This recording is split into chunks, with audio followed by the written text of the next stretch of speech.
Halo guys, welcome back to Korean Amit bersama orang Korea yang kotek.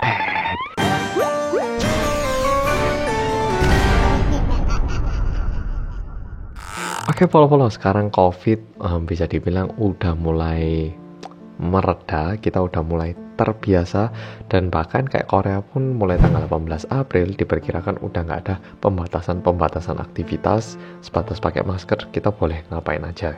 Sekarang aku yakin diakibatkan ini juga banyak orang-orang yang bakal mulai liburan, baik orang Korea ke luar negeri, ataupun orang Korea liburan di Korea, ataupun orang Indonesia liburan di Indonesia, ataupun orang Indonesia ke luar negeri. Dan tentunya kalau kita liburan, yang penting apa? Di luar transportasi, kita juga harus memesan satu tempat penginapan. Nah, kejadian kali ini terjadi di sebuah penginapan. Langsung kita mulai. Kejadian ini katanya terjadi sekitar 8 tahun yang lalu, jadi sekitar tahun 2014, di saat sebuah pasangan di Korea itu pergi liburan. Tentunya sama kayak kita, pasangan ini juga mencari tempat penginapan via online yang bisa dipesan lewat online gitu lah. Mereka cari dan nemu satu tempat yang harganya juga oke, dan reviewnya itu kayak lumayan gitu loh, kayak bintang 4.4 dari 5 gitu. Nah, akhirnya mereka pesen di situ dan tibalah di tempat itu. Sesampainya di situ mereka cek nama, dan ternyata mereka ini mendapatkan kamar nomor 203. Mereka dapat kunci dan langsung jalan ke kamar itu. Udah sampai di depan kamar, mereka buka pintunya, mereka masuk. Ada orangnya gitu loh, perempuan. Nah, akhirnya pasangan ini keluar.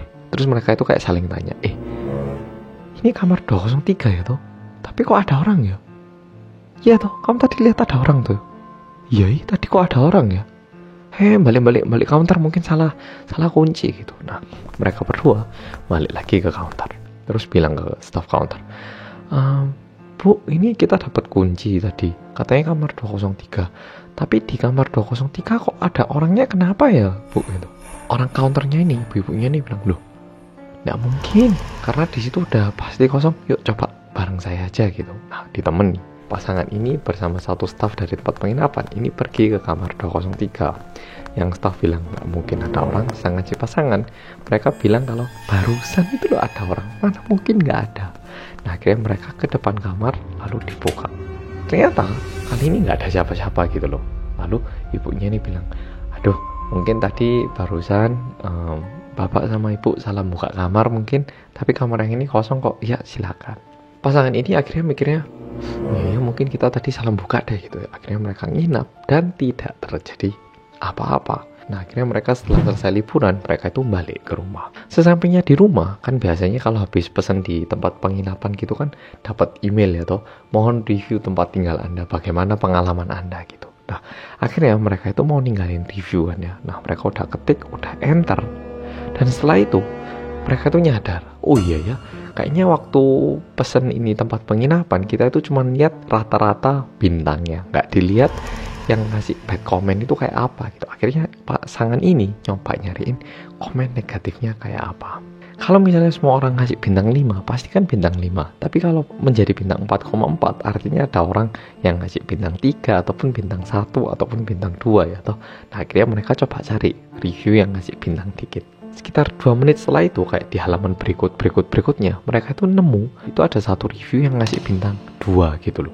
Nah, ketika dibaca, mereka itu bilang kayak gini, jujur, pengalaman kita menginap di tempat ini itu tidak buruk.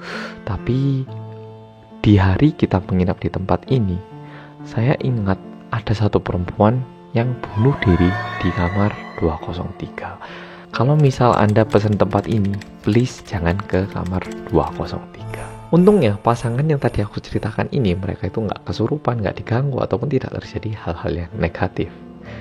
Tapi ini pesannya buat follow. Kalau misalnya follow liburan ke luar negeri ataupun kemanapun, please dicek. Kalau misalnya penginapannya itu bukan bintang 5, kira-kira kenapa tidak bintang 5? Jangan cuma dilihat review yang positif, tapi coba cari betul review negatifnya.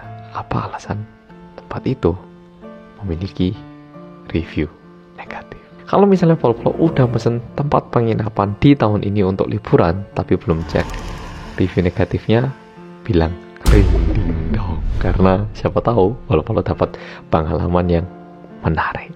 Oke, follow, makasih udah nonton video kali ini dan sampai jumpa di video